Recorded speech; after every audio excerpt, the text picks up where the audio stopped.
Hey Karen and Diesel, let's have a look at your bow work. First of all, please for our next figure out how to rotate it because this is a little bit difficult. If you have trouble, there is, I posted a link onto the Facebook page of that inbuilt YouTube video editor. You can have a play with that. Okay, so first of all, good job with the start here. I love how Diesel's so happy and wagging his tail about it all. Let's have a look at your first one. Okay, so first couple of pieces of feedback. He's rotating into the position nicely.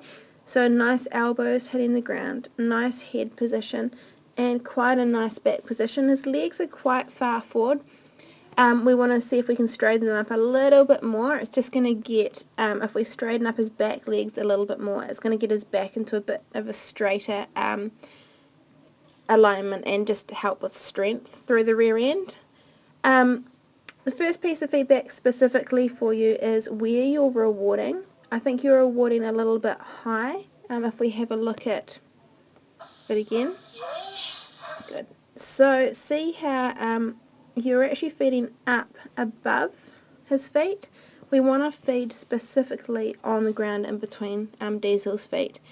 And I think that what you need to be doing already is multiple treating. So throwing treats in, moving your hand out a little bit, throwing treats in, moving your hand, throwing treats in, moving your hand around. It's just going to help Diesel hold that bow better and make it easier to take your hand away later on. The next thing is you're saying good bow, which is awesome, so you're putting the verbal cue onto that as well as the hand motion. I want you to add a release in now. So let's have a look at that again. So you just said yeah and took your hand away and Diesel came out of the bow. If you add a release in at this stage, it's going to make his understanding heaps clearer. So I want you to think about where you're feeding and I want you to think about adding the release. So let's have a look at your next bow. Good boy. Okay, main issue with this bow is that you didn't wait for Diesel to straighten his front feet up. So they're really crooked. It's not going to help so much with the strengthening if they're really crooked, and it's actually going to make it harder for Diesel to hold that bow when his front feet are crooked. So before you ask for the bow, spend some time waiting for Diesel to stand in a really nice stand with even feet. You can even hold the treat out here to hold him basically in a show stack, and then what we want is a nice folding down with the paws.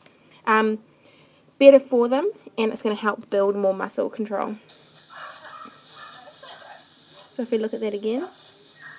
So see, I just think you're rushing it a little bit with when you're asking for a bow.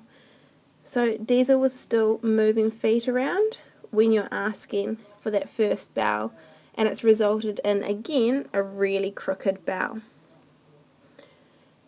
So that's a really big piece of advice for you. And again, see how you're feeding really high. And he's chewing. And then he just comes up when he's finished instead of having a release on it. So biggest things for you. One, I want you to wait. See how he's standing here in a really nice even stand. This is the position you should be waiting for before you ask for the bow. So number one, a nice even stand before you ask for a bow. Number two, again crooked. Number two, I want you to think about feeding lower and feeding more frequently with hands going in and out and multiple rewards in that bow position. And then number three, right here, I want you to release before you pull your hand away. Then as your dog comes up, you can feed for coming up from the release. But it's looking awesome. Great start.